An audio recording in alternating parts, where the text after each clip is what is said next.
Jo avui el que us intentaré donar la visió de que els serveis municipalitzats són més econòmics que els serveis que es presten de forma privada, a través d'empreses privades, que veurem d'on surt aquesta diferència de preu, com és que els serveis privats són més cars. Veurem també com és molt fàcil municipalitzar un servei si hi ha voluntat pública per fer-ho, i veurem també les formes de poder fer aquesta municipalització. Veureu una presentació que de fet hi ha molta informació i no la podem pas veure tota la informació avui, però sí que tindreu un enllaç des del col·lectiu i el podreu utilitzar i podreu anar demanant. De fet, el títol anava sobre la municipalització del servei d'aigües, però faré el que fan molts polítics, que és incomplir les promeses electorals, i en comptes de parlar d'aigües, parlarem d'aigües i de molts altres serveis. Farem un incompliment de promeses, però al revés, donant més. Perquè bàsicament els ajuntaments tenen una sèrie de serveis, aquí teniu el llistat, que no anirem ara a passar, que són les competències que tenen. I d'aquestes competències surten tota una sèrie de serveis, que alguns dels quals són de prestació obligatòria. Els ajuntaments els han de fer obligatòriament, en funció de les seves modalitats. Modalitats, doncs, tots els municipis han demanat, el servei de recollida dels temps, la neteja viària, l'abastament d'aigua, en funció, a mesura que vas incrementant d'habitants, doncs tens l'obligació de fer més serveis.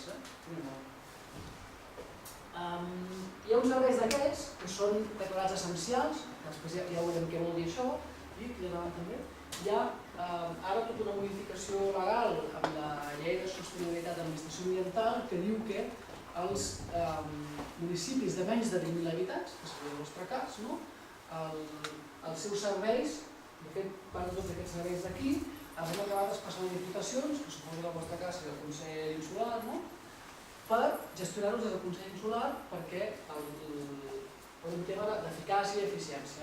I ja veurem que té a veure amb la qüestió del cost del servei. Això és important perquè si els municipis presten el servei d'una forma més cara, deixarem de gestionar aquest servei i el passaria a gestionar en el Consell Insular les diputacions.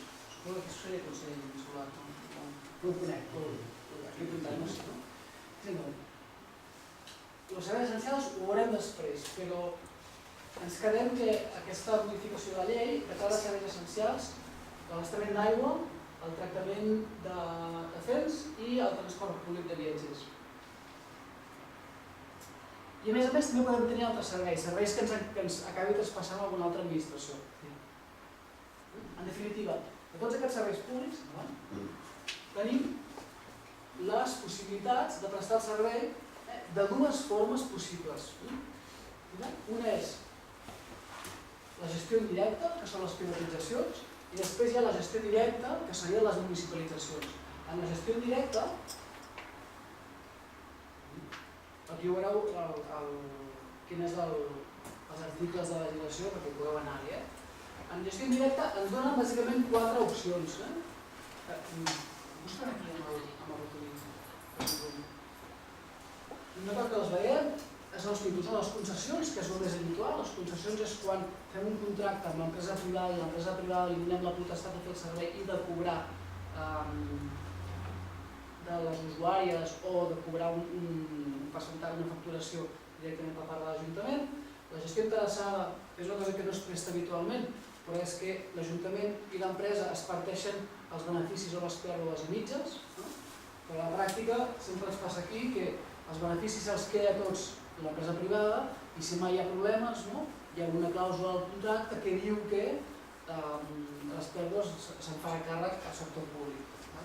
L'altre és el concert, que el concert és sempre en educació, en els serveis municipals es presta, i les societats mixtes és quan es munta una empresa pública però que hi ha un soci privat i això es passa a dir empresa mixta. Tot això legalment es considera un contracte privat, es considera una privatització. I aquesta gestió directa, aquestes privatitzacions, la llei estatal el que ens diu és que les durades poden ser, les durades poden ser de 50 anys, de 25 anys o de 10 anys, com a màxim. Per tant, toca que reviseu tots els contractes dels vostres municipis sobretot amb gestió d'aigües i amb temps, però sobretot amb aigües, perquè de vegades són contractes de més de 50 anys, contractes il·legals. 50 anys és quan en el contracte a l'empresa se li encarrega que a més faci unes obres. Si l'empresa no se li encarrega que faci obres, que això és molt habitual amb aigües, si no se li encarrega que faci obres, com a màxim el contracte pot durar 25 anys. I si el contracte té elements de sanitat, estem parlant d'un màxim de 10 anys. Aquestes durades màximes és el contracte més les pròrrogues. És a dir, que no hi pot haver-hi mai un contracte de 25 anys que el prorrogui. Tira més endavant. I això no ho explicaré després.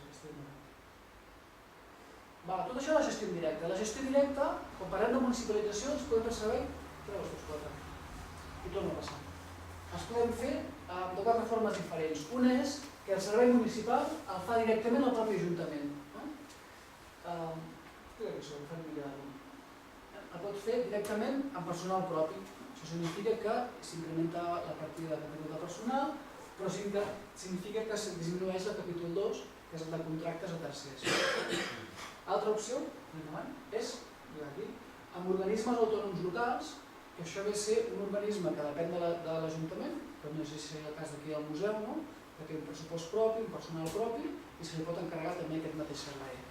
És a dir, la llei ens permet que els serveis municipalitzats els faci un organisme autònom local.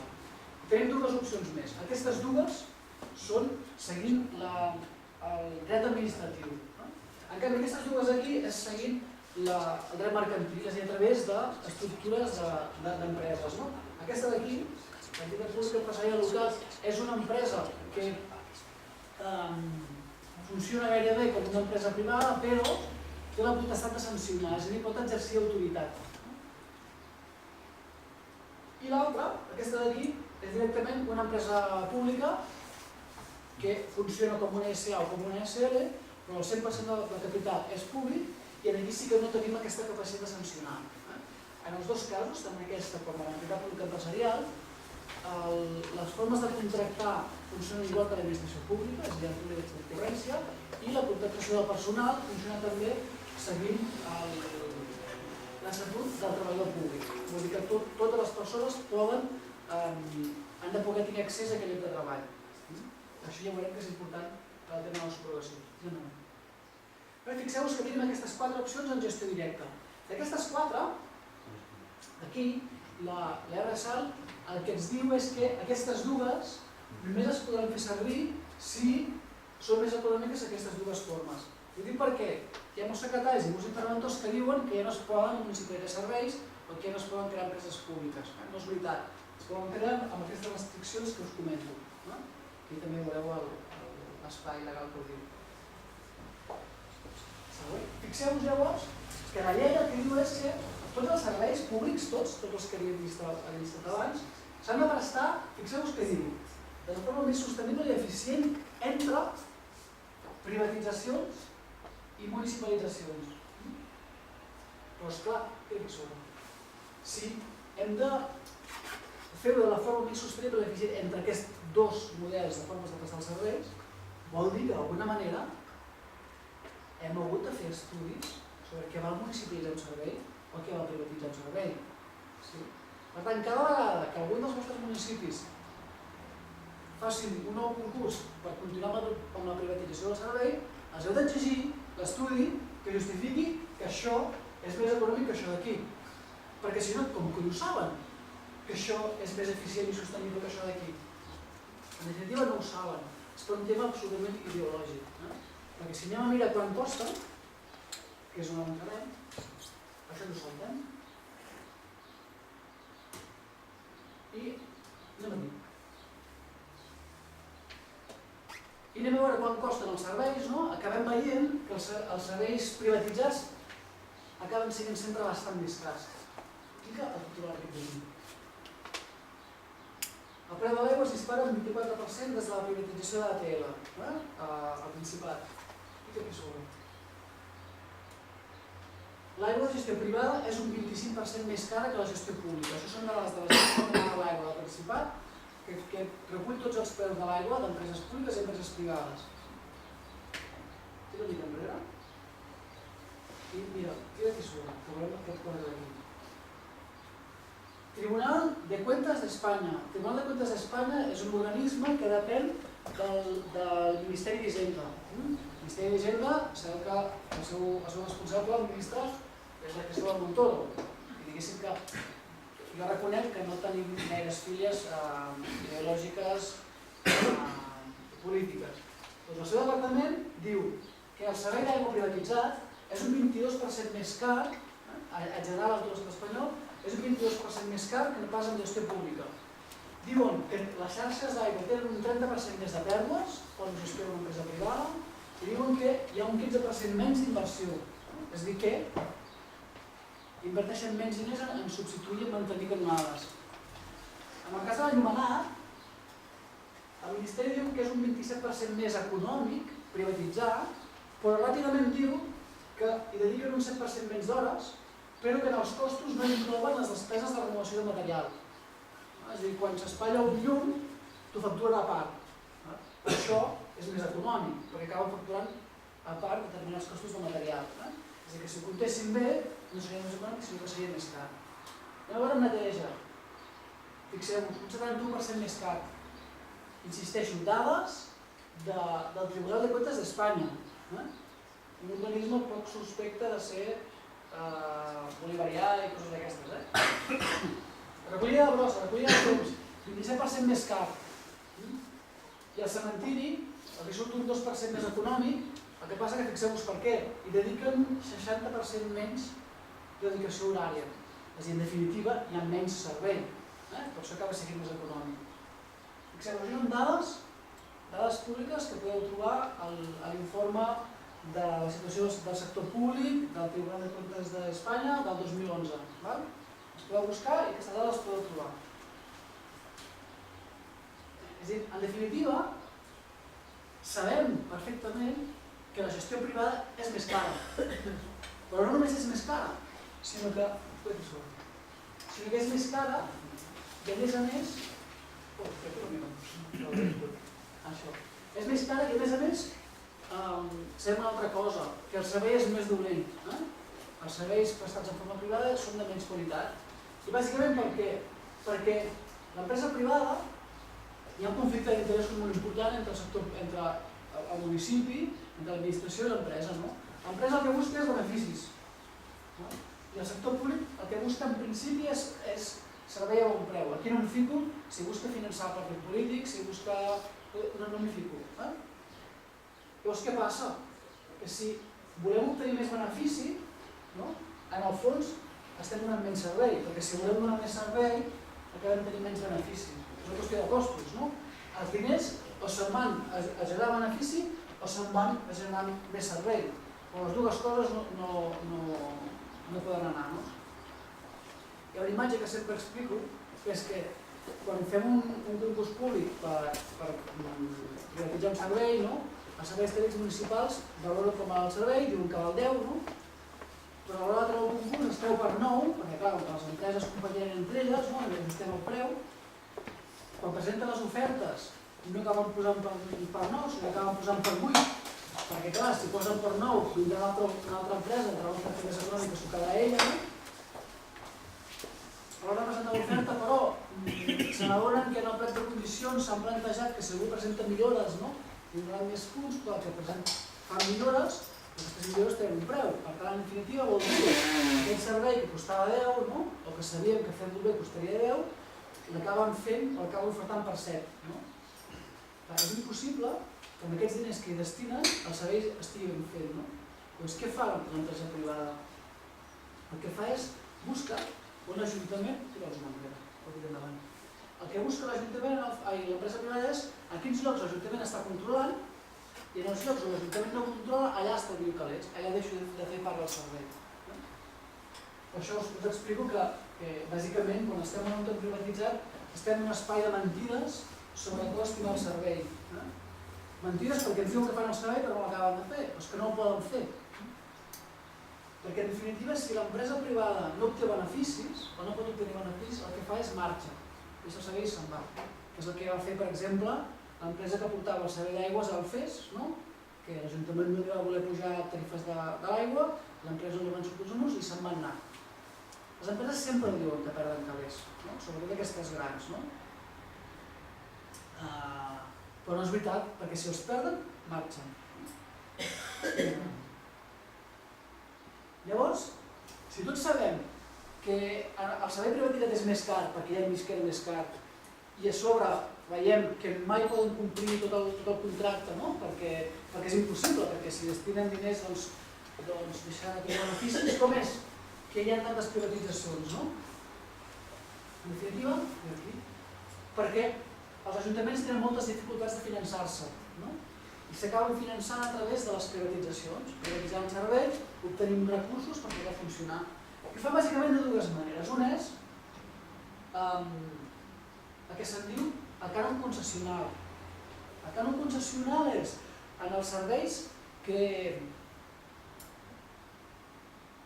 qui presta el servei pot cobrar directament a l'usuari, com el cas de l'aigua, o les escoles bressol, o les escoles de música. L'Ajuntament el que fa és li demana a l'empresa que si jo t'he fet un contracte a tu per 20 anys i a cada final d'any ingresses dels usuaris, demano que al final de cada any em passis una part d'aquests ingressos perquè jo haig de tenir uns mínims recursos per poder fer el control d'aquest servei. Però clar, m'has de pagar al final del primer any, al final del segon any, un 3%, un 5% dels ingressos, al final del tercer any un altre 3%, al final del quart any un altre 3%. Això és el cànon concessional. I el que fan les privades, el que ofereixen és, mira, truca la senyora Esther Koplovich, quan presenta l'oferta per privatitzar l'aigua agafant mitjans de Kisoyer, que és Aquàlies, Aquàlies, que sempre es confon, Aquàlies és d'aigua de Barcelona. Doncs Aquàlia, quan ha de privatitzar, truca al tal d'aquí i diu, escolta'm, t'avanço els 5 milions o els 4 milions del cànon concessional. En lloc d'esperar a cada final d'any que jo et vagi pagant aquest percentatge d'això, te'ls pago a l'entrada al moment de signar el contracte. Què farà l'alcalde quan veu això? Diu, diner ràpid, el veig mentre en els pressupostos i jo com a alcalde no haig d'incorporar més despeses en els anys següents. Què fa l'empresa privada? Té un preu bastant alt, això. I el preu és que l'empresa considera això com un avançament d'un pagament, li carrega un percentatge d'interessos, en alguns casos ho acaba considerant com un préstec, i el que acaba fent és pujar el preu del servei en els 20 anys que té el contracte.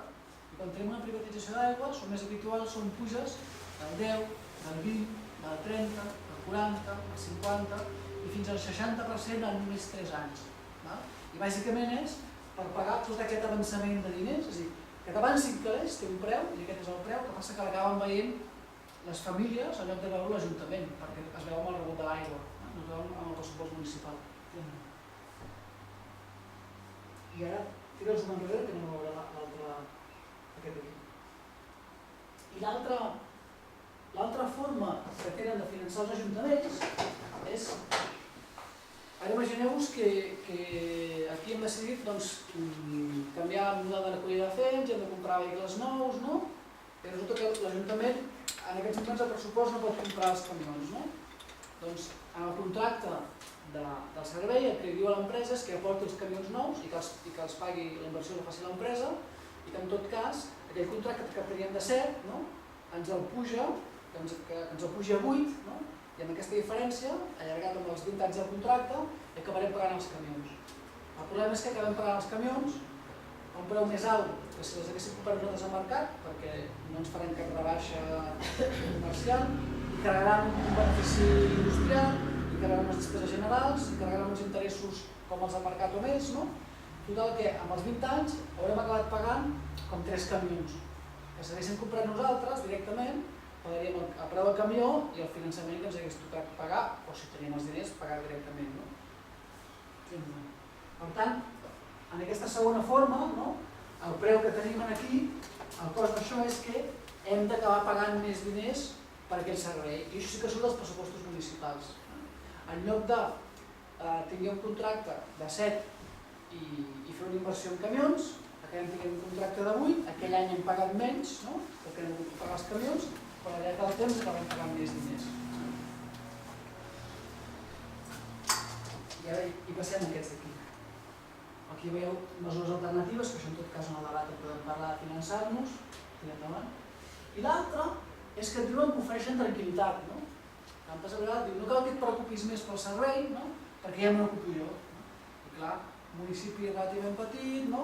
El regidor o la regidora o l'alcalde diu, buf, doncs si s'ocupa algú altre, no? Això vol dir que sempre va al servei, no? Sempre puc dir que és l'empresa, no? I no pas nosaltres. Però això no és cert, perquè el representant, el responsable darrer sempre és l'alcalde. Sempre és l'alcalde, estigui privatitzat o no.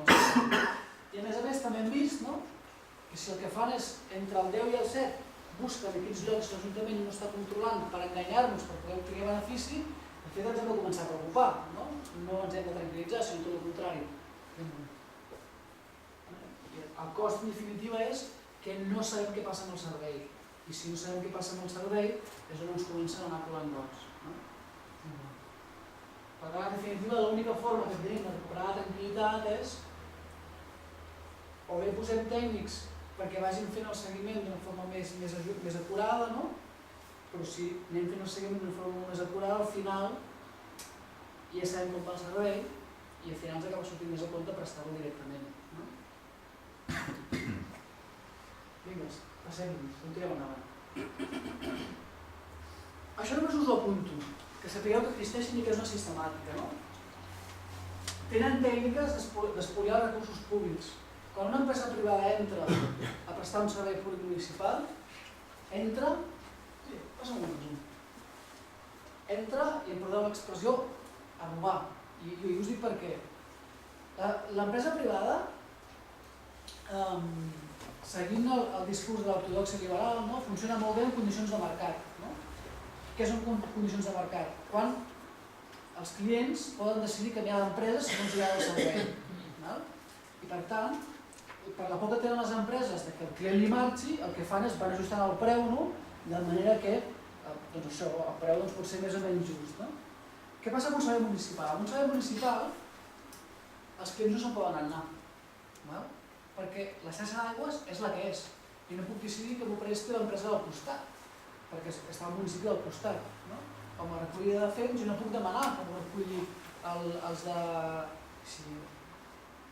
Doncs els de no sé quin municipi està fent porta a porta, les Porles, no? Doncs ja vull que m'ho facin els d'Esporles perquè vull fer-ho porta a porta. Doncs no, aquí reculls com recollim a Sóller, no? I en aquests casos l'empresa no té cap incentiu per ajustar costos, no? Perquè té el contracte garantit per 20 anys, per 50 anys, no? Pels preus aquells que us deia abans. Per tant, aquí no funcionen les condicions de mercat, de competència. I com que no funcionen les condicions de competència i no hi ha cap incentiu per anar ajustant preu, només funciona l'objectiu principal de l'empresa privada, que és obtenir beneficis. I si puc obtenir un 50% de beneficis, per què no haig d'obtenir un 10%? I això en definitiva és una cosa que portem des dels anys 80, amb totes les privatitzacions que van haver-hi a Anglaterra de la Thatcher, després dels experiments de les privatitzacions de Pinochet a Xile. I venim d'aquí. Les privatitzacions venen d'aquí i continuen amb la troika, privatitzant tots els serveis públics de Grècia, etc. Bé, fent diversos clics apareixeran diverses tècniques d'espoliació. Ai, perdona, endavant. I només us les apunto, perquè no em vull entretenir molt aquí, però que sapigueu què hi són i que ho fan sistemàticament. I jo les he anat recollint, doncs això, amb aquesta temporada que porto fent gestió de serveis públics. Fan coses com comptar-te la mateixa despesa 2 o 3 vegades. La típica és, compro el camió de recollida i faig que l'amortitzi tot el teu ajuntament. Però aquest mateix camió faig que l'amortitzi l'Ajuntament del costat. I el mateix camió faig que l'amortitzi l'Ajuntament del costat. El paguem 3 vegades diferents. I el fan servir com una jornada laboral de dia en un municipi, amb una jornada laboral de tarda a l'altre municipi i amb una jornada laboral de nit a l'altre municipi. No té temps per manteniments, etc. I també fan altres coses com blindar els seus beneficis. Per contracte, compten tots els costos que hi ha i a sota hi ha una altra línia que posa benefici per l'empresa 13%. Amb independència de si ho fan més bé o menys malament. En definitiva, ja tenen tots els costos cobrats allà i és un percentatge que hi carreguen. he vist contractes que formalment arriben a posar un 16% de beneficis. És a dir, que té una empresa que tingui un 16% de beneficis per contracte.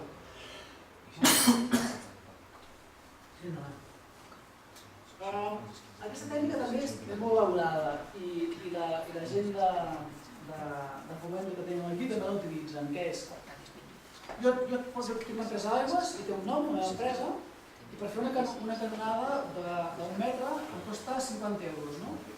Però el que faig és, no la faig jo directament, sinó que el que faig és subcontracto a una empresa del meu mateix grup per 200 euros al metre.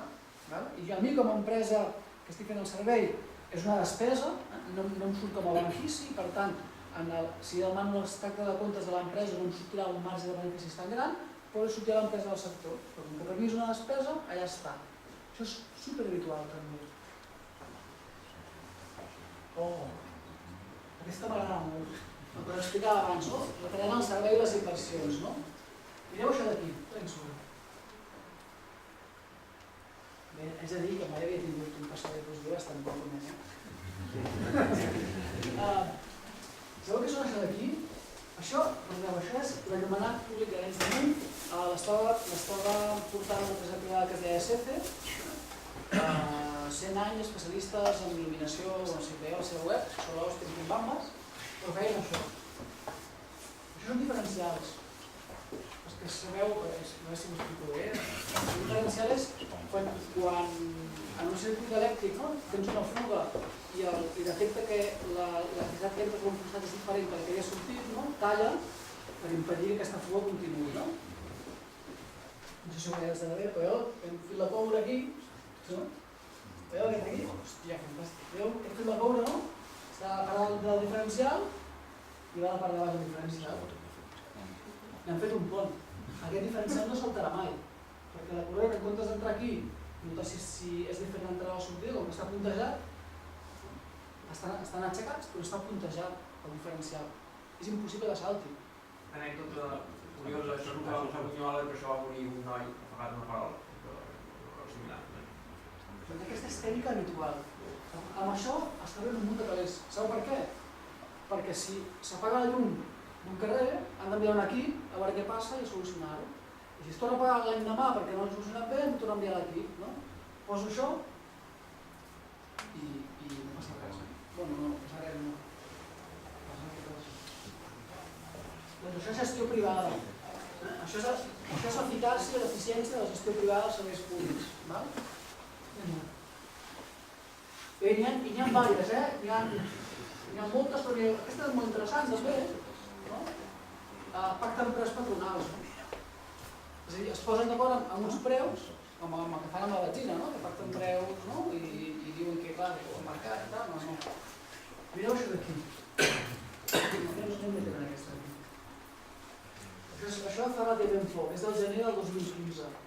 Competència, la Comissió Nacional de Mercat de la Competència de Madrid destapa que ACS, Fomento, Sacier i Ferrovial s'estaven posant d'acord en pactar preus alts en recollida de residus i en presentar preus alts en concurs de recollida de residus. A més, feien una altra cosa, agafaven el territori i se'l repartien. En funció d'on col·locaven les seves bases, aquesta zona és de la meva base, aquesta zona és teva perquè hem de la teva base, i així amb ells, empreses, els costa més barat perquè tenen una base de referència, però en canvi pacten preus molt més alts. Doncs, sancionat amb 98 milions d'euros. És a dir, són comportaments mafiosos a Itàlia, tota la màfia napolitana i tal, i aquí sembla que no passa res, no? Doncs mirem, el que passa que ho tenen molt treballat. Esclar, i després fan això, que quan hi ha pèrdues, el cas del Castor el coneixeu, del magatzem, aquí hi ha les autopistes de Madrid, doncs això, que han tingut les pèrdues i s'han privatitzat i s'han associat les pèrdues, i la gent de Vic coneixen aquesta també, que també, doncs, això és una empresa que dins que hi ha FCC, la que teniu aquí, que no servei d'aigües, i un parell de constructores més, la Florentino, ACS, i una altra, que en definitiva el contracte diu que si ens donen els números, no? És la Generalitat que assumeix el cost. No? I a més, estan aquí, ja les acabem repassant, però... ostres, això també ho fa molt habitualment. Això també és molt greu, és molt greu. Cobren com si tinguessin personal qualificat, no? Però paguen personal no qualificat. Mireu que ens hem trobat a Mataró. A Mataró ens hem trobat que l'Ajuntament de Mataró pagava a l'empresa Celsa 3.021 euros al mes per cada treballadora, en teoria, hi ha costos de seguretat social, etc. Costos de material, tot això. Però la neteja, els costos estan al voltant del 90% en costos de personal, perquè neteja d'edificis públics no hi ha gaire infraestructura ni gaire... I mireu què és el que pagava el salari mitjà dels treballadores.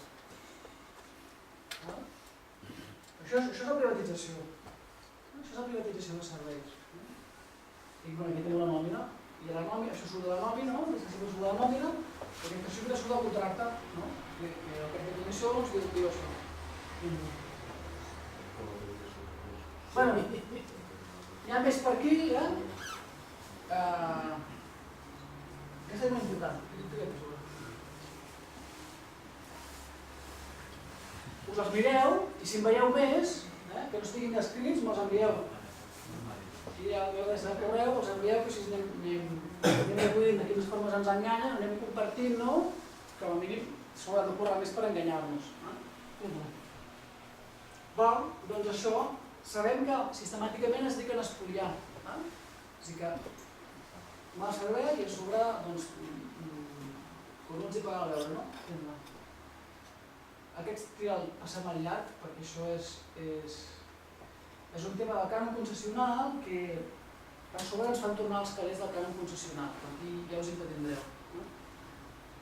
Que és, en principi, mira, quan surti aquí una gràfica, que és la grossa aquesta. El que us deia abans del cànon concessional, no?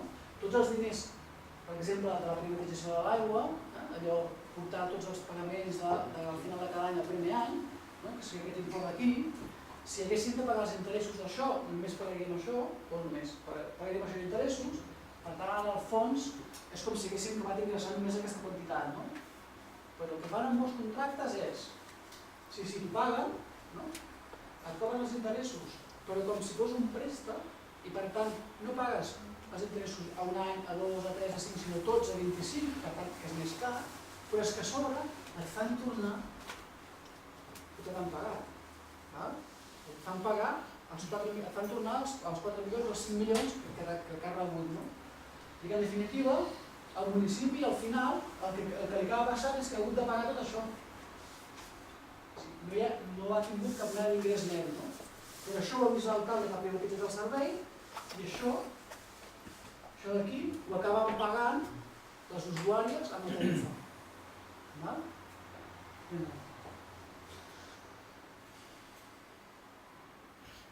I la pregunta és, i ningú se n'adona d'això?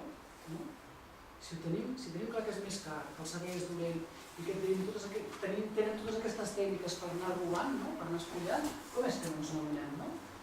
Bueno, bàsicament perquè estàvem en un món de la vella escola, i de la vella escola vull dir de l'antic règim, on, si tothom ho fa, doncs també ho anem fent, molta por dels professionals,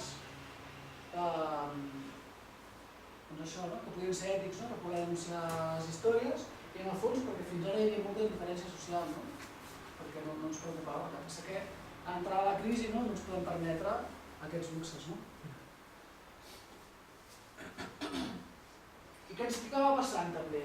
Moltes vegades les tècniques municipals no tenen ni temps ni recursos per fer seguiment dels contractes, i per tant no poden aflorar tots aquests incompliments. Pots tirar endavant i després podem tornar a fer-ho. Moltes vegades és l'empresa que redacta els plecs de condicions. Els plecs de condicions és la documentació que regeix el contracte.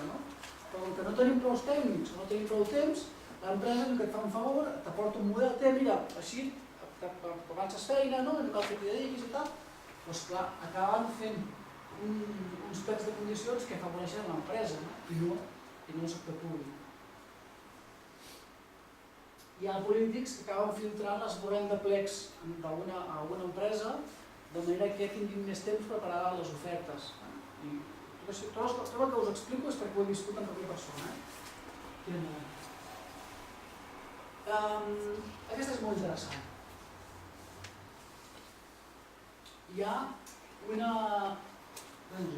una sistemàtica també d'anar desactivant la capacitat de les persones tècniques a fer seguiments dels contractes. I ho fan de dues maneres. Una és que es dediquen a construir un relat de manera que el millor és la gestió público-privada. El millor és la gestió público-privada. I ho van repetint, ho van repetint, ho van repetint. I tenen moltes formes de repetir-ho. Una és... això. Fixeu-vos, es dediquen a fer cicles formatius de grau mig, és a dir, FP2, ensenyament, però pagats per la Fundació, en aquest cas per la Fundació Agbar. La Fundació Agbar es dedica a formar professionals, però no només a nivell de FP2, sinó també hi ha convenis entre el CSIC, l'UPC i Agbar.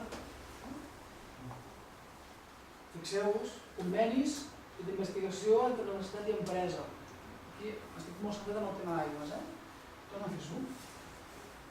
Hi ha també un munt de convenis, la Universitat de Barcelona, la Universitat de Vic, la Universitat de Colòmbia, i el més fotut, fins ara, a l'estat espanyol hi havia diferents màsters públics per gestionar xarxes d'aigua. Ara ja no n'hi ha cap. Ara si vols fer un màster, has de passar un màster que està finançat per la Fundació Agbar. Quina formació acabaran donant aquí? Dubto que expliquin el que estem veient ara avui aquí. O ho expliquen, però que no ho vegin, no ho sé. Però fixeu-vos que acabem construint un relat on l'única forma viable de funcionar és la gestió privada, ens acabem creient això. Torna a fer-s'ho. No sé com estem d'imatge, gaire so. Potser no sentirem, No, va, doncs igual, mentre està l'imatge aquí, el 2011 va passar un fet bastant greu. De fet, jo diria que era dels més greus que han passat a nivell de gestió dels serveis públics. Agbar, com a empresa que feia els serveis de Barcelona, estava sense contracte, i van començar a haver un munt de denúncies sobre això, i un jutge va acabar fallant en contra d'Agbar, dient que no tenien contracte i que els preus que estaven pactant no eren correctes i tal. I a partir d'aquí, Àngel Simón, aquest d'aquí, el president d'Agbar, comença a moure fils, molt bones relacions a nivell de l'àrea metropolitana de Barcelona i el PSC, que és el Ramon Camp que era una convergència pel Maresme, Mataró. Doncs acaben signant un conveni amb el Consell General de Poder Judicial en el qual la Fundació Agbar dona la formació als jutges per temes d'aigua. Per veure, els que s'asseguren davant dels acusats formen els que es van de jutjar. Què us sembla una borrada, una bestiesa? Ho han fet. I ara aquí està dient que està supercontent i que és el primer cop que es fa un conveni d'aquesta mena a tota Europa.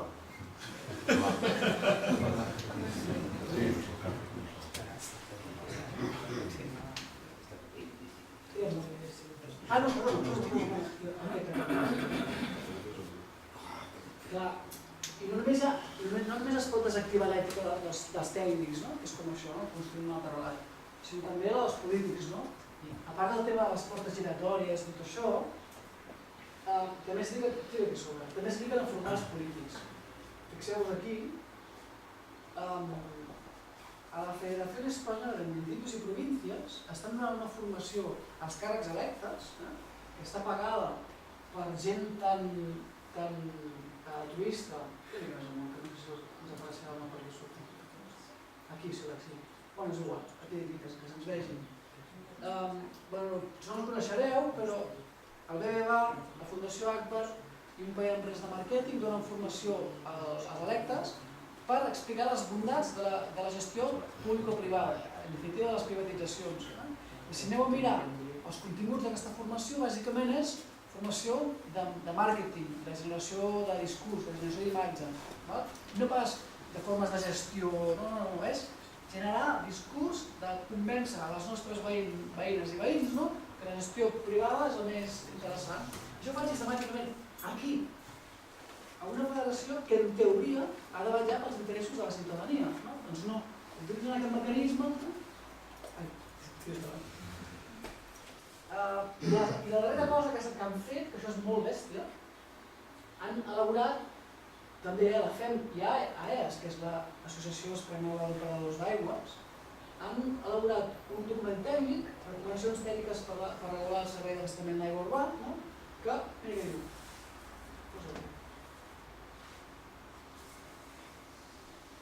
recomanen als municipis que tallin l'aigua a les usuàries que no han pagat el rebut en 20 dies. El 2011 es va aprovar el dret humà a l'aigua a l'Assemblea de les Nacions Unides i en principi en els reglaments municipals podem posar que no tallin l'aigua a ningú que sigui per motius de pobresa econòmica i que sigui els serveis socials municipals que informin d'això i tal. I amb els reglaments ho podem posar encara que hi hagi gestió privada, però la Federació Espanyola de Municipis i Províncias i ACBA fan aquestes recomanacions. Això és terrorisme, perquè això és per fer entrar terror a la gent i que no se t'acudeixi deixar de pagar, perquè si deixes de pagar et quedaràs sense aigua. Perquè això no està aquí, però el llibre que ho explica. Perquè quan et tornis a connectar et cobraran la feina d'haver-te desconnectat i la feina de connectar-te. I ACBA acaba traient gairebé 4 milions d'euros l'any amb aquests ingressos. Quan destina a la font de solidaritat, els que us agrada el futbol i sentiu el Barça, a la comissió expliquen que ACBA, la Fundació de Solidaritat, dona diners per les famílies que tenen problemes amb l'aigua, 400.000 euros hi dediquen, 400.000 euros. I ingressen 4 milions d'euros només amb els talls. I aquests 400.000 euros no els posa ACBA, els posem tots els usuaris com a costos en el cost d'explotació. És a dir, que a sobre paguem nosaltres i ens diuen que ens ho paguen ells. Són bons, són bons. Com anem a punt?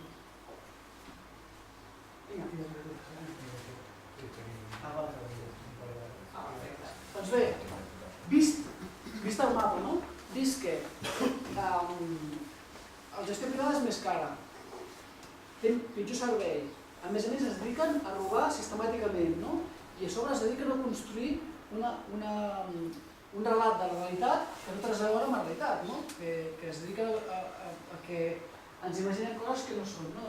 Situats en això, anem a valorar quin interès té municipalitzar, quins avantatges té i quins avantatges té privatitzar. Què acabem veient? Que en el cas dels serveis privatitzats, en definitiva, l'únic avantatge que tenim és una aparent despreocupació pel dia a dia del servei, perquè és un cop d'altre, però ja hem vist que no és així, però bàsicament l'única gràcia és que no ens cal tenir capacitat d'inversió, que els diners els posen ells i hem vist a quin preu. I en el cas de l'aigua, que ens permet tenir diners extra perquè els podem dedicar al que vulguem. A Girona han ampliat el servei d'aigües, em sembla que ha sigut de 10 anys, i l'empresa que gestionava el servei ha pagat un cànon concessional de la vora 4 milions d'euros i sabeu que els han dedicat a una ciutat on hi ha desnonament, una ciutat on la gent té dificultat per pagar els serveis bàsics d'electricitat, de calefacció i tal, els han dedicat a comprar una col·lecció d'obres d'art per 3,7 milions d'euros. Doncs bé, dona aquesta opció de poder tenir diners per fer coses. I endavant. I l'altre endavant, que ens el saltem. I el fins al passat. Anem a veure quines avantatges té municipalitzar. Una és el tema de l'estalvi econòmic. I ara us explicaré d'on traiem aquest estalvi econòmic. Insisteixo, que sigui sempre 100% públic, que no es venguin amb empreses mixtes. Amb mixtes no. No hi pot haver capital privat aquí. Perquè si hi ha capital privat, les condicions d'aquí no es poden donar. I la primera és aquesta.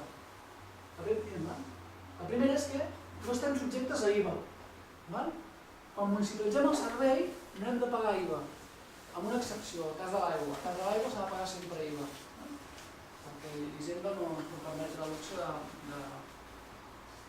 depèn de tots aquests diners. L'estat espanyol, el 50% dels serveis d'aigua encara són públics.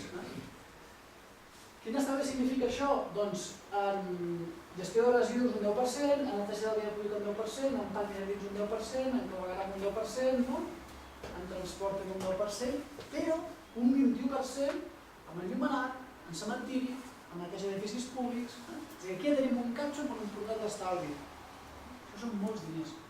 Entre un 10 i un 21% en funció dels serveis. L'altre catxo d'estalvi és amb el marge de beneficis que s'emporta a la privada, no? Penseu que estan legalment entre aquell 6% que a la llei de contractes diu que s'han de dinamitzar les empreses, quan se'ls fa fora, que us ho explicaré, o aquell 16% que us explicava, que en molts contractes acaben escrivint un 16%. Però de fet poden arribar a posar més, perquè hi ha llibertat de pactes i es pot acabar col·locant un marge de beneficis més important.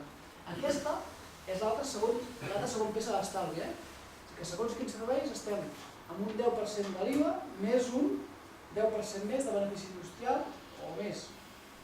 L'altre és amb el tema dels costos, de la repercussió dels costos dels materials.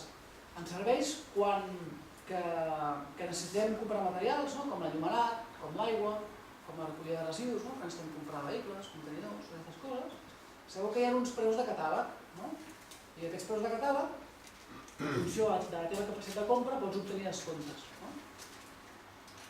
Quan tens un privat, normalment no t'aplica mai descomptes. L'empresa segurament obté descomptes, però no te'ls aplica tu, perquè ja li interessa que el preu del material sigui el més car possible, perquè li acaba carregat el percentatge de beneficis industrials i el percentatge de despeses generals, doncs és més ingrés que té. Quan estàvem municipalitzant el servei d'enllumenat de Arenys de Munt, ens vam dedicar a buscar quina diferència tenien dels preus de catàleg. CECE ens deia que ens oferia un 24% de descompte respecte als preus de catàleg. Hòstia, que bé, serà més compte. Llavors vam començar a buscar proveïdors i vam veure que podíem obtenir un 20, un 30, un 40, un 50 i fins un 60% de descompte respecte a preus de catàleg. I la mitjana del descompte que traiem era al voltant d'un 50%. És a dir, quan l'empresa ens deia que ens feia un 24% de descompte, de fet, ens estava dient que ens feia un 26%, que ens aplicava un 26% de sobrecost. És com la neollengua de George Orwell, que et diuen que et fa l'amor, però et maten, no? Doncs això, diu una cosa però acaben fent exactament el contrari. Aquí hi ha molt de marge. En funció dels serveis, en neteja viària, en neteja d'edificis públics no hi ha gaire marge perquè no compres materials, però en enllumenat, en residus, amb aigües, aquí hi ha molt de marge. Tenim tres paquets, l'IVA, el benefici industrial i el marge. I en tenim un altre, que no és tan important, però també hi és, que és el seguiment del servei. Normalment tenim els serveis tècnics municipals, els serveis tècnics de l'empresa contractista i de vegades els serveis tècnics de la consultora que hem contractat perquè ens auditi l'empresa, que hem tingut tres serveis tècnics. Quan municipalitzem en tenim un. No ens cal tenir tants serveis tècnics. No és que reduïm de 3 a 1 el cost, però alguna cosa reduïm, però sobretot tenim uns serveis que estan a favor del propi servei. En definitiva, ja heu vist les 4 formes que tenim de poder aconseguir aquest estalvi. I això de la subjecció a l'IVA, si mireu la llei de l'IVA veureu que diu això, que no hem de pagar IVA si el servei el prestem directament des del propi municipi. Molt bé, és més econòmic, no? I amb això ja en tindríem prou. Si fos més econòmic, en igualtat de condicions de prestació del servei. Però és que a sobre no és així. A sobre el servei és millor. Per què? Primera perquè tenim un control directe del servei. De cop i volta ja no ens hem de refiar si l'empresa ha fet o no el tubo l'ha canviat o no, sinó que ja hem canviat nosaltres, sabem si s'ha canviat o no. I per tant, si sabem que s'ha de canviar, anem i el canviem. O si sabem que s'ha de deixar el contenidor un cop a la setmana a l'estiu perquè fa molta pudor, doncs ho anem i ho fem. En canvi, l'empresa intentarà no passar-hi si no es nota, perquè així m'estalvio els costos de passar-hi, no? Doncs clar, de cop i volta, això, fem el que ens toca fer, no? Ens permet que siguem transparents, no? Com que tenim tota la informació, ens permet que siguem transparents amb les nostres veïnes, però també amb tots els grups polítics, no? Si tenim un consell d'administració, doncs fem que en el consell d'administració hi siguin tots els partits polítics, no? Perquè ens interessa que hi hagi la màxima transparència, perquè com més transparència hi hagi, no? Més clar tindrem què és el que s'està fent i si hem de dir alguna cosa també ho sabrem, no? Però sobretot anar-nos a marxar del món aquell de l'oscurantisme que té la gestió privada. En definitiva, el que acaba passant és que tenim consciència d'interessos. Quan abans teníem benefici aquí i servei aquí, ara tot això està allà mateix, no? Perquè tant si fem empresa pública com si fem organisme autònom, com si és el propi ajuntament, si acabem tenint beneficis ens acaben apareixent en el pressupost consolidat de l'Ajuntament, no? I per tant ja sabem si volem gastar més diners en això o volem gastar menys, no ens acabarem enganyant, no? En definitiva, com que ens encarreguem els serveis amb els que el prestem, no té cap sentit que ens enganyem aquí, no? Per tant, en definitiva, el que tenim és un millor servei. És que és un xull, més barat i millor servei. No és un xull? Perquè s'ho mira des del punt de vista de la comunitat, no? I del bé comú i tot això, no? Clar, vist així, ara que vingui l'Àngel Simón igual s'emprenya, no? Però encara tenim més coses, no? Encara ens aporten més de l'explicar el servei. I el que ens aporta és, d'entrada, que tenim un nivell de motivació i proximitat molt més alt amb els treballadors del servei. Perquè de cop i volta tenim clar que el servei és nostre, que està amb nosaltres, i sobre li dic, bueno, el municipi, no? Passen coses tan curioses com que en el servei, per exemple, de l'Illuminat, no? Detectem que hi ha una avaria en un carrer, no? I anem, truquem i anem a avisar a l'ampista del servei i el tio ja hi és, perquè no, és que jo estava a casa però he vist que s'havia saltat el llum i he anat, no? I això també és molt important, no? L'altra gran dita que també trenquem amb això i que també aconseguim, no? L'empresa privada el que diu és privatitzem perquè nosaltres sabem, tenim el coneixement i sabem com fer funcionar el servei, no? En canvi, des del sector públic no ho coneixeu perquè no teniu gent preparada, no teniu història, això no és cert, no? Ja podem anar a contractar especialistes en un procés públic de contractació, però és que a més, les empreses públiques, si per exemple s'està fent el Principat amb el tema de l'aigua, estan en un consorci i es dediquen a compartir informació i estan desenvolupant un programa informàtic conjuntament, no? I quan algú té un problema, l'altre l'ajuda a nivell d'experiència i tal. És a dir, acabem tenint més experiència i més coneixement que pas al sector privat que els d'Agbar i els de Fomento no es passen pas informació com gestionar millor la xarxa, no?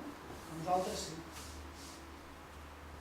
I la darrera, que també és la més important, és que ens permet que ens acabem apoderant, no? Que tornem a sentir propi el que és propi, no? Els serveis públics, no? I comencen a ser nostres, comencen a estar al nostre servei. Ens comencem a conèixer i podem començar a decidir si volem que l'aigua de la xarxa estigui osmotitzada, no? En comptes de ficar una cosa inversa a cada cuina de cada casa, doncs la posem una a la general, no? I la compartim. O no, o volem que el dipòsit sigui més gran i tinguem una garantia de subministrament de 8 dies en comptes de 4, no?